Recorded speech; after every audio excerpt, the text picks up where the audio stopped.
എല്ലാവർക്കും നമസ്കാരം. ഇന്നത്തെ വീഡിയോയിലേക്ക് സ്വാഗതം. ഇന്ന് നമ്മൾ സെലിബ്രിറ്റി സ്റ്റോക്കിങ്ങിന്റെ ഒരു പ്രത്യേക വകഭേദത്തെ കുറിച്ചിട്ടാണ് സംസാരിക്കുന്നത്. അത് സംസാരിക്കേണ്ട റൈറ്റ് ടൈം ഇതാണ് എന്ന് എനിക്ക് തോന്നുന്നു. കഴിഞ്ഞ കുറച്ച് ദിവസങ്ങളായിട്ട് പല ആളുകളും അയച്ചു തരുന്ന ഒരു വാർത്തയാണ് ചെകുത്താൻ ചാനലിലെ അജു അലക്സിനെ പോലീസ് പിടിച്ച ഒരു വാർത്ത. പല ആളുകളും ഈ ഒരു വാർത്ത അയച്ചു തരുന്ന സമയത്ത് ചോദിക്കുന്ന ഒരു ചോദ്യമുണ്ട്: ചേട്ടനെതിരെ ഉണ്ടായ സൈബർ അറ്റാക്കിൽ അന്ന് കൊടുത്ത കേസിൽ എന്തുകൊണ്ട് ഇങ്ങനെ നടപടികൾ ഉണ്ടായില്ല? ആദ്യം തന്നെ മനസ്സിലാക്കേണ്ടത്, നമ്മൾ പോലീസ് സ്റ്റേഷനിൽ അങ്ങനെ ഒരു കേസ് കൊടുത്തിരുന്നില്ല. നമ്മൾ ഡയറക്റ്റ് കോർട്ടിലാണ് കൊടുത്തത്. പോലീസിന്റെ നടപടികൾ എന്ന് പറയുന്നത് അതിനകത്ത് ചില പ്രശ്നങ്ങളൊക്കെ ഉണ്ട്. പ്രിവിലേജ്ഡ് ആയിട്ടുള്ള ഒരാൾക്കെതിരെയുള്ള ഒരു കാര്യമായതുകൊണ്ടും അത് ഈ ആർമിയൊക്കെ ഉൾപ്പെട്ടിട്ടുള്ളതായതുകൊണ്ടുമാണ് പോലീസ് ഇത്ര പെട്ടെന്ന് ഒരു ആക്ഷൻ എടുക്കുന്നത്. ചെകുത്താൻ അജു അലക്സ് ഇതിലും മോശമായിട്ട് പല ആവർത്തി മോഹൻലാലിനെയും അല്ലെങ്കിൽ ബാക്കിയുള്ള ആളുകളെയും ഒക്കെ ബുള്ളി ചെയ്തിട്ടുണ്ട്, സൈബർ അറ്റാക്ക് നടത്തിയിട്ടുണ്ട്. പക്ഷെ അന്നൊന്നും ആ ഒരു കേസ് എടുക്കാതിരുന്നത് അത് സൈബർ എന്ന് പറയുന്ന ഒരു രീതിയിലേക്ക് വരുന്നതുകൊണ്ടാണ്. ഇന്ന് അതിന്റെ സ്വഭാവം മാറിയതുകൊണ്ടാണ് പെട്ടെന്ന് ഒരു ആക്ഷൻ അവരെടുക്കുന്നത്. അപ്പോൾ അന്ന് ഞാൻ അങ്ങനെ ഒരു കേസ് സ്റ്റേഷനിൽ കൊടുത്താലും അതൊരു സൈബറിന്റെ വകുപ്പിലേക്ക് പോകത്തുള്ളൂ. അപ്പോൾ അതിന്റെ പുറകെ നടക്കാനായിട്ടോ അതിന്റെ ആ ഒരു ആദ്യത്തെ പരാജയം തന്നെ ഏറ്റുവാങ്ങാനായിട്ടോ ഞാൻ റെഡി അല്ലാത്തതുകൊണ്ടാണ് ഡയറക്റ്റ് കോർട്ട് വഴി മൂവ് ചെയ്തത്. അപ്പോൾ അങ്ങനെ മൂവ് ചെയ്യുന്നതിന്റെ ഒരു ഗുണം എനിക്ക് കറക്റ്റായിട്ട് തന്നെ കിട്ടി. ഒരു ആൾക്ക്, ഇത്തരത്തിലുള്ള ക്രൈമുകൾ ചെയ്യുന്ന ഒരാൾക്ക് നമ്മൾ കൊടുക്കുന്ന ഏറ്റവും വലിയ പണിഷ്മെന്റ് എന്ന് പറയുന്നത് അദ്ദേഹത്തിന്റെ ഒരു വലിയ സമയം, നമ്മളെ എത്രത്തോളം ടാർഗറ്റ് ചെയ്തിട്ടുണ്ടോ അതിന്റെ ഒരു 10 ഇരട്ടി സമയം അദ്ദേഹത്തിനെ ഈ നിയമ നടപടികളിൽ കൂടെ നടത്തുക എന്നുള്ളതാണ്. അപ്പോൾ ഇന്ന് നമ്മൾ അതിനെക്കുറിച്ചിട്ടാണ് സംസാരിക്കുന്നത്. സാമൂഹിക വിമർശനം എന്നുള്ള രീതിയിൽ കാലങ്ങളായിട്ട് ഒരു ടാർഗറ്റിനെ ഫിക്സ് ചെയ്തിട്ട് സെലിബ്രിറ്റി സ്റ്റോക്കിംഗ് നടത്തുകയും അവരെ അറ്റാക്ക് ചെയ്യുകയും ചെയ്യുന്ന ചില പേഴ്സണാലിറ്റികൾ, ഈ സ്റ്റോക്കിങ്, ബുള്ളിങ്, ക്രിറ്റിസിസം ഒക്കെ നടത്തുന്ന ആളുകളുടെ ആ ഒരു പ്രവർത്തനം കാണുന്ന സമയത്ത് ചുറ്റിനും നിൽക്കുന്ന ആളുകൾക്ക് അതിൽ ആസ്വാദനം ഉണ്ടായിരിക്കാം, അവർക്ക് അതിനകത്ത് വലിയ പ്രശ്നമൊന്നും ഫീൽ ചെയ്തിട്ടുണ്ടാവില്ല. പക്ഷെ ഇത് ഏൽക്കുന്ന ആളുടെ മാനസിക ആരോഗ്യത്തെയും ശാരീരിക ആരോഗ്യത്തെയും അത് ബാധിക്കാനായിട്ടുള്ള സാധ്യതയുണ്ട്. അതേപോലെ തന്നെ ഈ ചെകുത്താനെ തന്നെ കഴിഞ്ഞ ദിവസം പോലീസ് വിളിച്ചപ്പോൾ അദ്ദേഹത്തിന്റെ അമ്മ വന്ന് പറഞ്ഞൊരു കാര്യമുണ്ട്. അദ്ദേഹം ഒരു ഹൃദ്രോഗിയാണ്. അവിടെ ഈ സ്റ്റോക്ക് ചെയ്യുന്ന ആളുടെ ആരോഗ്യത്തെ കുറിച്ചിട്ട് അവരുടെ ചുറ്റുപാട് നിൽക്കുന്ന ആളുകൾ വറി ചെയ്യുന്നത് പോലെ തന്നെയാണ് ഇത് ഏൽക്കുന്ന ആളുടെ ആരോഗ്യത്തെ കുറിച്ചിട്ട് അവരുടെ ചുറ്റിലുള്ള ആളുകളും വറി ചെയ്യുന്നത്. ഇവിടെ മനുഷ്യൻ എന്ന് പറയുന്ന ഒരു കാര്യം കൺസിഡർ ചെയ്യേണ്ടതുണ്ട്.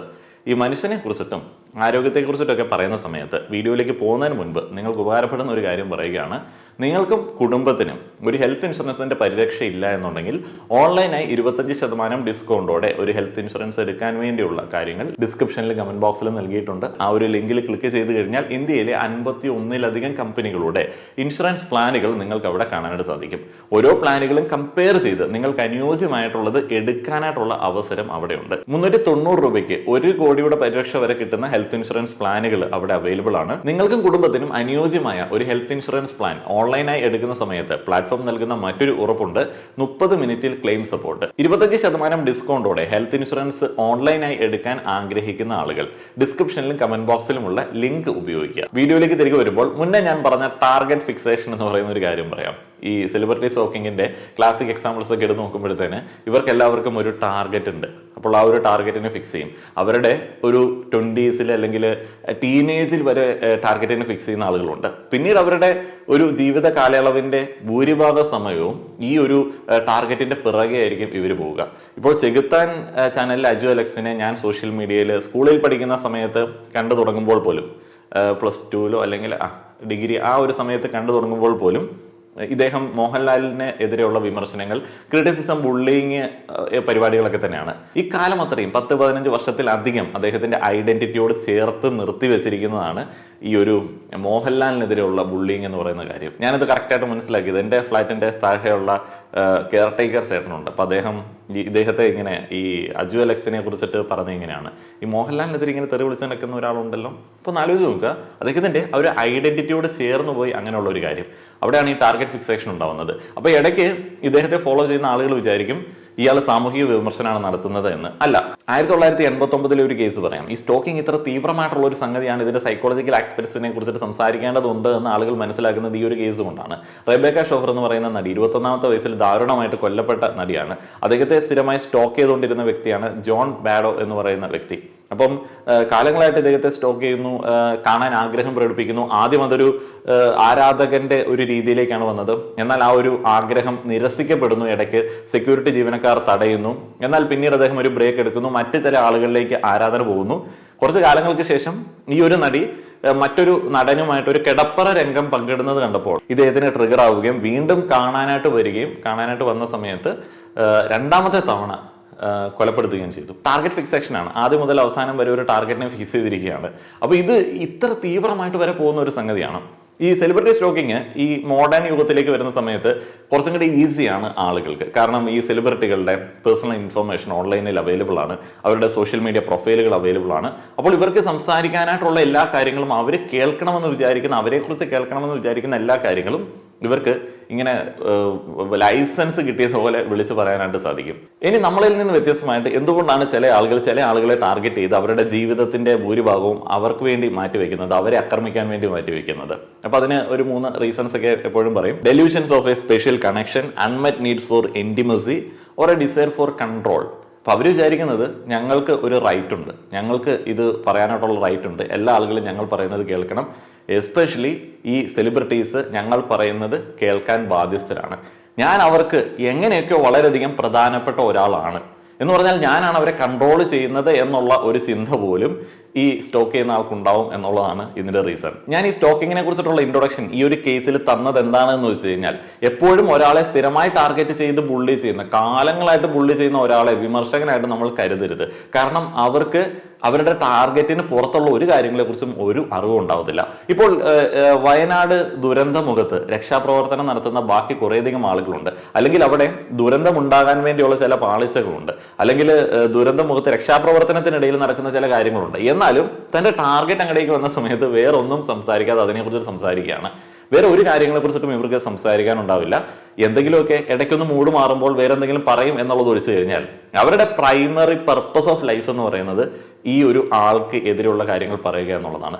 അപ്പൊ അത് എവിടെയെങ്കിലും കേട്ട് കഴിഞ്ഞാൽ അവർ ബാക്ക് ടു അവരുടെ ആ ഒരു പർപ്പസ് ഓഫ് ലൈഫിലേക്ക് തിരിച്ചു വരികയും അയാളെ ടാർഗറ്റ് ചെയ്യുകയും ചെയ്യും. അത് നമുക്ക് ഈസി ആയിട്ട് മനസ്സിലാക്കാൻ പറ്റുന്നത്, നമ്മൾ പലപ്പോഴും മാനിപ്പുലേഷനിൽ വീണുപോകും. ഈ ദുരന്തമുഖത്ത് മോഹൻലാൽ വരുന്ന സമയത്ത് രക്ഷാപ്രവർത്തനത്തിന്റെ സമയം അപഹരിക്കപ്പെട്ടു. പക്ഷെ നമ്മളവിടെ മനസ്സിലാക്കേണ്ട ഒരു കാര്യമുണ്ട്, ദുരന്തമുഖത്ത് ഈ മണ്ണിനടിയിൽ പെട്ട് കിടക്കുന്ന മനുഷ്യരെ രക്ഷിക്കുന്ന ആളുകളുണ്ട്, അവരുടെ ഒരു മനസ്സുണ്ട്, അവരുടെ ഒരു മാനസിക ആരോഗ്യമുണ്ട്, അവരുടെ ഒരു സന്തോഷമുണ്ട്, അവർക്ക് കൊടുക്കേണ്ട ഒരു ചെറിയ സപ്പോർട്ടുണ്ട്. അപ്പൊ അങ്ങനെയുള്ള ആളുകൾക്ക് ഇടയ്ക്ക് നമ്മൾ കൊടുക്കേണ്ട പ്രോത്സാഹനത്തിനോടൊപ്പം ഉള്ള ഒരു സംഗതിയാണ് അവിടേക്ക് മോഹൻലാലിനെ പോലുള്ള ഒരു നടൻ വരുന്നത്. ഒന്ന് ആലോചിച്ച് നോക്കുക, നമ്മളിൽ ഭൂരിഭാഗം ആളുകളും ഒരു രക്ഷാപ്രവർത്തന ദൗത്യത്തിൽ പങ്കുചേരാനായിട്ട് ഏതെങ്കിലും തരത്തിൽ മടിയുള്ള ആളുകളായിരിക്കാം.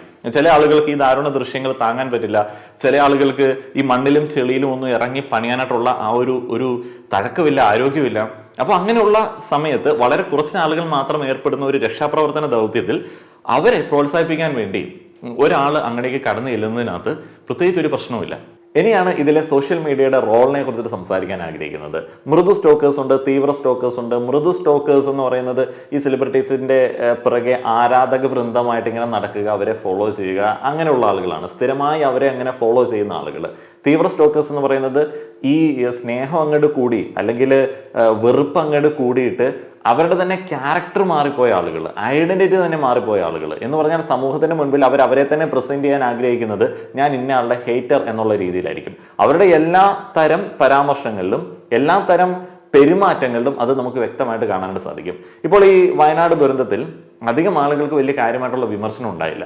എന്നാൽ ഇവിടെ ഈ ടാർഗറ്റ് വന്ന സമയത്ത് അജു ട്രിഗർ ആവുകയും അജു ഈ കാര്യമെടുത്ത് പറയുകയും ചെയ്യുന്നു. അപ്പോഴത്തേനും മറ്റേ ഹേറ്റേഴ്സ് എന്ന് പറയുന്ന മറ്റൊരു ഭാഗം ആളുകളും കൂടെ അതിൻ്റെ കൂടെ ചേർന്നിട്ട് അതിനെ അവരൊരു വാലിഡ് ആയിട്ടുള്ള ക്രിറ്റിസിസമായിട്ട് അവതരിപ്പിക്കുകയാണ്. ശരിക്കും പറഞ്ഞാൽ നമ്മൾ മൊത്തത്തിലൊന്ന് എടുത്തു നോക്കുന്ന സമയത്ത് മോഹൻലാലിന്റെ നിലവിലത്തെ പൊസിഷൻ വെച്ച് നോക്കുമ്പോൾ അദ്ദേഹം ചെയ്ത ആ ഒരു പ്രവൃത്തി പ്രശംസനീയമാണ് എന്ന് പറഞ്ഞാൽ ബാക്കിയുള്ള ആളുകൾ അത്തരത്തിൽ പോലും അവിടേക്ക് കടന്നു ചെല്ലാത്ത ആളുകളാണ്. എന്നാൽ അദ്ദേഹത്തിന് കടുത്ത സൈബർ അറ്റാക്ക് ഏൽക്കേണ്ടി വരികയാണ്. ഈ ഹേറ്റേഴ്സും അതേപോലെ തന്നെ സ്റ്റോക്കേഴ്സും എല്ലാം കൂടെ ചേർന്ന് ഉണ്ടാക്കിയെടുത്ത ഒരു പരിപാടിയാണ് കഴിഞ്ഞ ദിവസങ്ങളിൽ നമ്മൾ കണ്ടത്. കൃത്യമായിട്ട് ഒരാളെ മാത്രം ടാർഗറ്റ് ചെയ്ത് ഫിക്സ് ചെയ്ത് ഇങ്ങനെ അറ്റാക്ക് ചെയ്യുന്ന ഒരാൾ 1-2 വിമർശനങ്ങൾ അദ്ദേഹത്തിനെതിരെ പറയുന്നത് വാലിഡ് ആണ് എന്ന് വിചാരിച്ചിട്ട് ഇയാൾ ഒരു സാമൂഹിക വിമർശകനാണ് അല്ലെങ്കിൽ മാന്യനായിട്ടുള്ള ഒരു വ്യക്തിയാണ് എന്ന് കരുതരുത്. അയാൾ ഒരു ടോക്സിക് ആയിട്ടുള്ള ഒരു സ്റ്റോക്കർ തന്നെയാണ് എന്ന് നമ്മൾ മനസ്സിലാക്കണം. അപ്പോൾ ആ ഒരു ടാർഗറ്റ് ഫിക്സ് ചെയ്ത് പോകുന്ന ആളുകളെ പ്രോത്സാഹിപ്പിക്കേണ്ടതില്ല. അപ്പോൾ അവർക്കെതിരെ ആക്ഷൻസ് എടുക്കേണ്ടതുണ്ട്. ഈ സോഷ്യൽ മീഡിയ ഉള്ളതുകൊണ്ട് ഇവർക്ക് ആ ഒരു ഒളിവിൽ നിന്നിട്ടുള്ള പരിപാടികൾ ചെയ്യാൻ പറ്റും. എന്നാൽ ഇവരെ നമ്മൾ നേരിട്ട് കാണാനായിട്ട് ശ്രമിക്കുകയാണെന്നുണ്ടെങ്കിൽ ഇവർ അപ്പം തന്നെ അവിടുന്ന് കളം വിടും. നിങ്ങൾക്ക് അത് മനസ്സിലാവുന്ന ഒരു കാര്യമാണ്.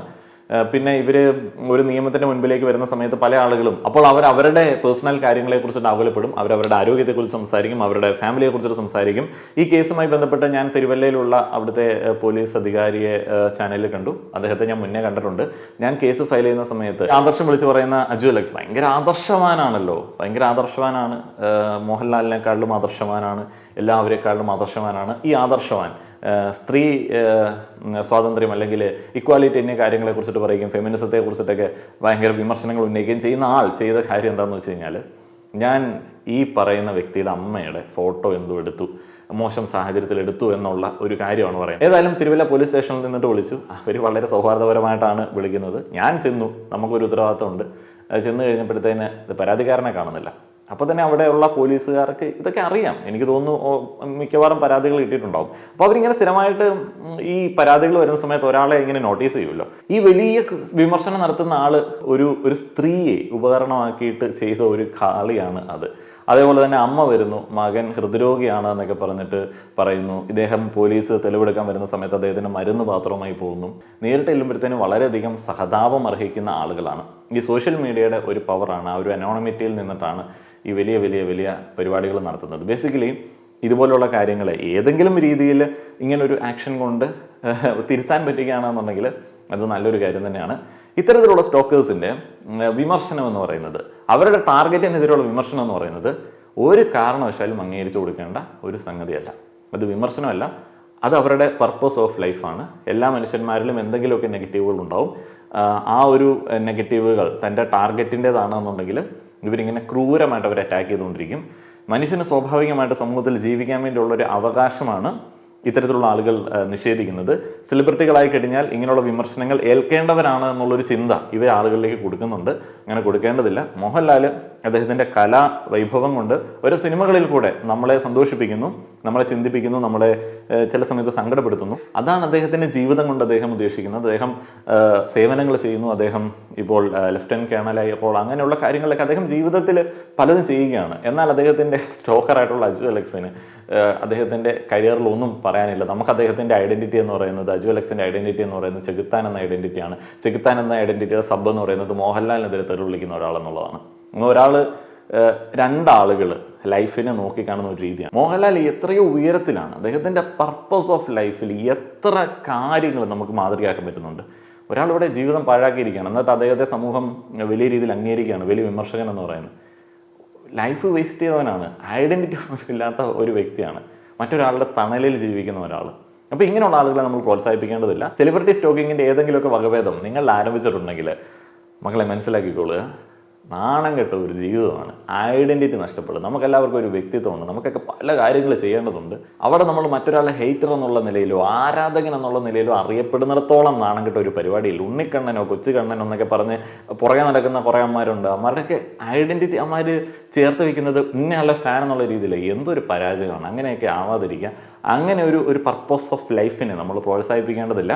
നമ്മുടെ ആരോഗ്യവും മാനസിക ആരോഗ്യവും ഒക്കെ നമുക്ക് വേണ്ടിയും നമ്മളുടെ ചുറ്റിനുള്ള ആളുകൾക്ക് വേണ്ടിയും നമ്മൾ സ്നേഹിക്കാനും നമ്മളെ സ്നേഹിക്കപ്പെടാനും ആഗ്രഹിക്കുന്ന ആളുകൾക്ക് വേണ്ടിയൊക്കെയാണ് മാറ്റിവെക്കേണ്ടത്. അതുകൊണ്ട് തന്നെ അങ്ങനെയുള്ള കാര്യങ്ങൾ ശ്രദ്ധിക്കുക. ആരോഗ്യത്തെക്കുറിച്ചിട്ട്, കുടുംബത്തിൻ്റെ ആരോഗ്യത്തെക്കുറിച്ചിട്ട് ആലോചിക്കുന്ന സമയത്ത് ഹെൽത്ത് ഇൻഷുറൻസ് മസ്റ്റായിട്ട് നിങ്ങൾ എടുക്കുക. ഹെൽത്ത് ഇൻഷുറൻസ് ഓൺലൈനായി 25% ഡിസ്കൗണ്ടോടെ എടുക്കാൻ ആവശ്യമായിട്ടുള്ള കാര്യങ്ങൾ ലിങ്ക് ഡിസ്ക്രിപ്ഷനിൽ കമൻറ്റ് ബോക്സിൽ നൽകിയിട്ടുണ്ട്. ആ ഒരു ലിങ്ക് ഉപയോഗിക്കുക. വീഡിയോ കണ്ട എല്ലാ ആളുകൾക്കും നന്ദി.